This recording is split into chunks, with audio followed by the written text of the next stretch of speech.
Our next performer is Liza Jessie Peterson. Liza is a playwright, an actress, poet, educator, and artivist. Liza has written several plays, including her most recent one-woman play, The Peculiar Patriot, which embarked on a national prison tour where she performed in over 35 jails and penitentiaries across the country. She recently performed The Peculiar Patriot, opening for Angela Davis at Columbia University's Conference on Mass Incarceration. Her plays have been featured in notable theater festivals and performed in various theaters nationally and internationally.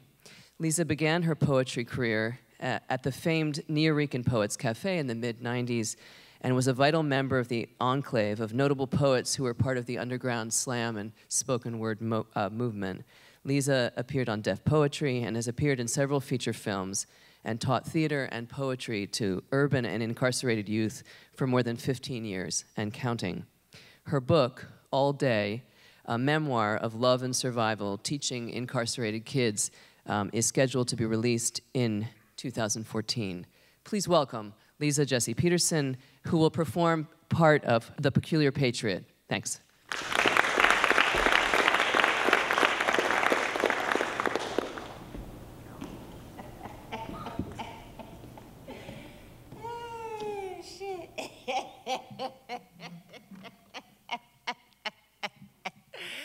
Oh, shit, girl, you crazy.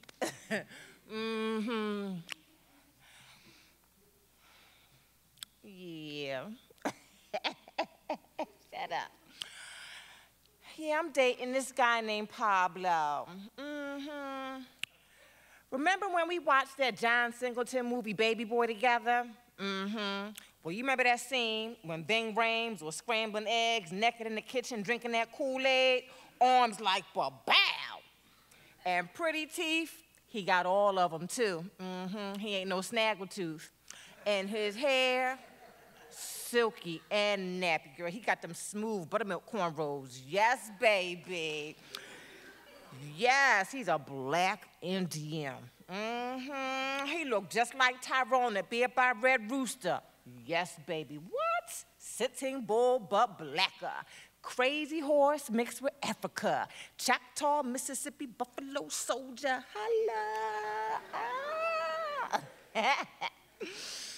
And genteel. Girl, talk about he knows a deer that'll eat right from his hand. And girl, you know them deers be scared. Not with him. He said you ain't never lived till you had a fawn. A fawn. F-A-W-N. Girl, it's a baby deer, like Bambi. Nibble apple pieces out the palm of your hand, or listen to the quiet of the forest, or watch a cow give birth. He an animal lover. He who talk with squirrels type of brother, nature boy. Girl, you know me too well. Got his ass locked up selling drugs. I said, oh, don't let the he who talk with squirrels fool you, huh? Yeah, he showed me some pictures. Papa Don used to push a fat whip. He had a fully equipped black expedition Rolex on the wrist, you know, bling bling, diamond studded jewels, iced the fuck out, talking about, you know, he's a gun-toting urban pharmacist with a crew of soldiers on the payroll. I said, well, now, isn't that a dichotomy? From bullets, go to Bambi. So I told Pablo, I said, look, if you want to be with me, and you want this relationship to work, I need to be convinced that you are ready to commit to non-destructive, healthy choices in your life, and that you have left all that illegal hustling and them criminal episodes in the past. See, because you are not the first jailbird, ex-con, class A, B, C, D felon I done dealt with, and I will know if you fucking up before you even fuck up, so don't play me. Now, you might not be addicted to drugs, but you damn sure might still be addicted to the game, and I will know the difference, because candy sprinkles on top of some shit ain't gonna have the stink. And I prefer painful honesty over sugar-coated deceit anyway. And since you can't build truth on top of lie, and I'm about building the truth, then just come real with your shit, Poppy. Come real with your shit. I am not here to judge you, because that is one thing that Betsy LaQuanda Ross does not do is judge, because the Bible says, let he who is without sin cast the first stone. But I am vengeful, because I got Scorpio rising. Oh, and I can lay in a cut for 10 years to get you back if you cross me, and trust me, it won't take me 10 years to get you back if you cross me. No, I'm not trying to come off on you gangster or nothing like that. I'm just trying to let you know what you're dealing with up front, so you know you could decide whether or not you want to have a cup of tea with me. Now, have you accepted the challenge to constructively participate and strengthen the community and productively contribute to society by using your entrepreneurial genius and your political street savvy to rebuild the ghetto nation and teach the youth options beyond the drug culture?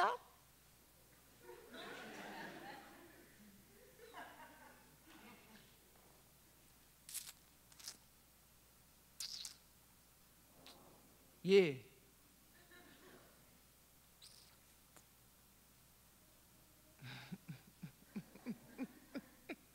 So, girl, shut up. I did, girl, you know. Like that. Shut up. I know, I did. Shut up, girl, I did. I broke my rule. No, after Curtis, who was my one exception to the rule, I promised myself I was not going to get romantically involved with no more guys coming fresh out the pen. No, I didn't. No, I told you. No, I know what I told you. I said no more PPP. I said no more post-penitentiary pussy. That's what I told you. Yes, but, girl, come on. Something about Pablo, girl, he just, you know, kind of flipped the script on me. You know, he real confident, he real political and everything like that. He took me to meet his parole officer. Come on, girl, and be eating apple pieces out the nigga hand. And girl, you know I checked his rap sheet. No, Girl, write up online, write up on the internet. www.jailbird.com. I checked it. It says right up there, it said possession of narcotic with intent to distribute heroin and cocaine, class A felon. So he didn't lie. He said they locked him up for committing a crime against poverty. I said, crime against poverty? Well, let me think about that one. I mean, no, he knows he was wrong selling drugs, but he was like,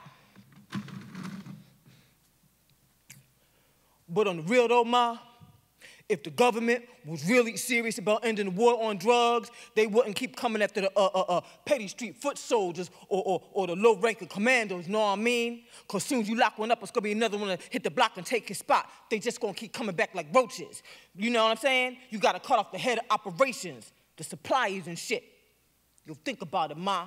With all this top-of-the-line 007 Matrix-type I Spy shit the government got, they could probably see me and you sitting right here having a conversation right now, Mommy. I was reading something the other day in the New York Times, because you know I read the New York Times, and on Tuesday, they got the science section, and they working on a camera that looks like a bumblebee, Ma, a fucking bumblebee. So, you think it's a bug or a fly, something like that buzzing around, your ass is under surveillance. They got shit like that. So you mean to tell me they can't see who's flying what in, who's supplying what to who's shipping it in? You think about it, Mommy. The only reason why drugs is still rocking and flowing is because Old Glory is in on the cut, Ma. Yeah, the financial benefits from the drug economy is too great to shut this shit down. This is a capitalist country. Drug money, blood money is still money, as long as that shit accumulates and circulates by any means necessary. This the wild, wild west. So I figured, when in Rome, do it the Romans. Word up.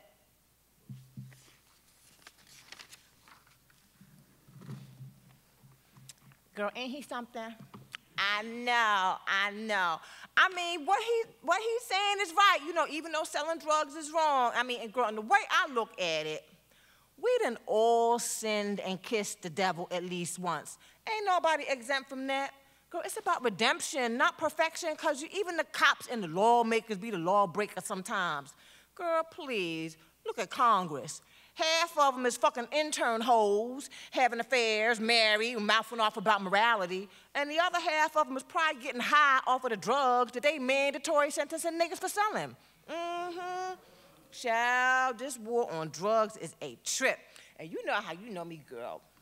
You know how I be going in on, you know, the Rockefeller drug law shit like that. Yeah, exactly, right? So when I show Pablo my little pie chart and everything, I set it out nice like that, right? All my little information. Girl, he was so impressed. He took out a pen and a paper and he started taking some notes. I was like, ooh, Pablo. Ooh, I'm feeling you feeling me.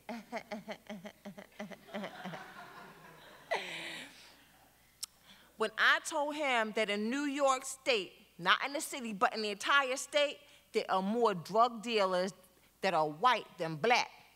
But we the main ones getting locked up.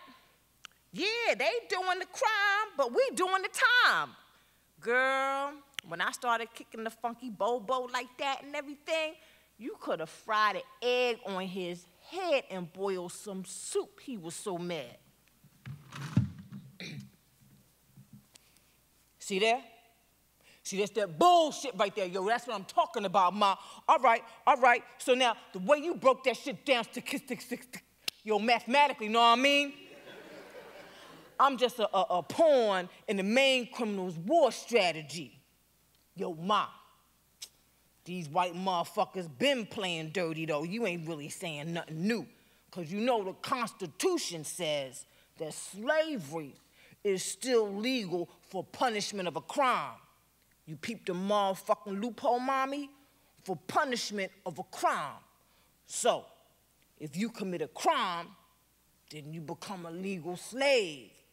Yeah, mommy, the okie doke. You think about it, Ma. All right. Back in slavery time, right? A nigga had to work for free. He ain't have no say in the matter. That was it. Law. White motherfuckers taking off for all that free labor for 100 years. No payroll, straight profit. Ooh, that's a hustler's dream, baby. But then, slavery ended, right? All right? A nigga can sit down and relax, try to get his mind right. He ain't have to do shit for the white man. So what the cracker do, Ma? Yo, they made laws making the crime to not have a job. Crazy shit like you could get arrested for laughing or looking them in the eye, anything a cracker said you did, real devil type shit. So now all of a sudden, the black man is getting locked up feverishly, you heard? The motherfucking slave master, he ain't have no more slaves. But now he could get him some convicts and make them do the slave labor, slave work for free, legally. Same nigga, same job, same zero pay, just a different job title.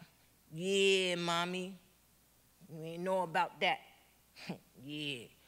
See, I be reading up on a lot of deep informative shit. I don't read them hood drama books, you know what I mean? My life is more interesting anyway. You know, my shit be fascinating. Shit, I need to write a book, you heard? I seek knowledge. Yeah, I'm a different kind of dude like that. You heard? Yeah. So, all right. Now look at the shit today, Ma. Mad niggas is locked up. We convicted legal slaves. These ain't nothing but old war games, mommy. Yo, I gotta give it to the white man, though, man. He mad strategic with his shit. You know what I'm saying? The war on drugs is really the war on me. So technically, that makes me a POW. I'm a prisoner of the war on drugs. So where's my flag? Where's my motherfucking flag? Word up.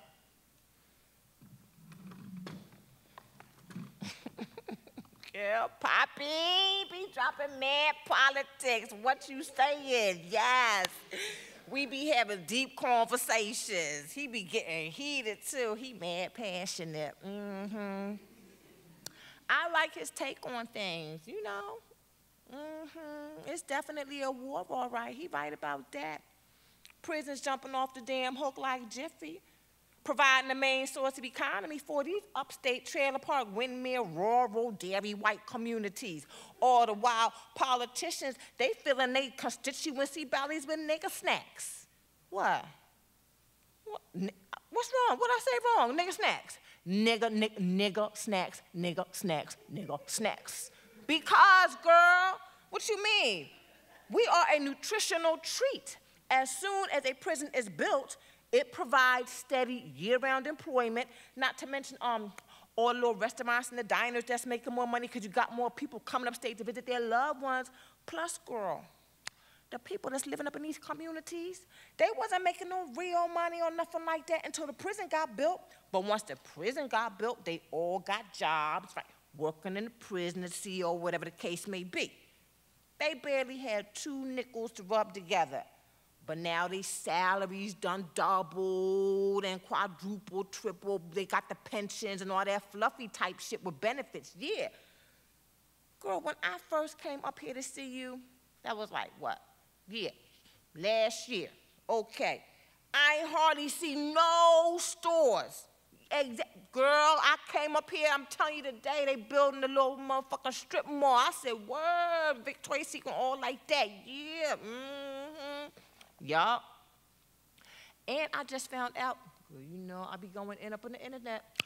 I found out that the government money for districts is based on the number of people living in a district. Well, that means that these rural white towns, they get to count the number of inmates in their census. So on paper, it looks like they have more residents than they actually do. Therefore, they get more government money and state money to build their healthcare clinics, community centers, playgrounds, basketball courts, all that nice stuff like that in the community. Our nigger snack numbers help all these rural white towns get their money, but it don't benefit our neighborhoods where the niggas be coming from. That's why they come looking for us, stopping and frisking us. We straight cash money crops, girl. And some of these towns have more inmates than residents. Can you imagine? More inmates than residents. Girl, they got this shit hooked up. It's a damn racket. Cash cow. They caking off of this shit. Yup, they making big profits. Girl, trust and believe all these niggas up here ain't up in here for punishment. Most of them, girl, they got them up in here for profit. Girl, some of these prisons are privately owned. Private companies, corporations own some of these prisons, meaning I could go down to Wall Street today, I can invest in a private prison, and I can make some money off of your black ass sitting right here, right now. And think I didn't think about it?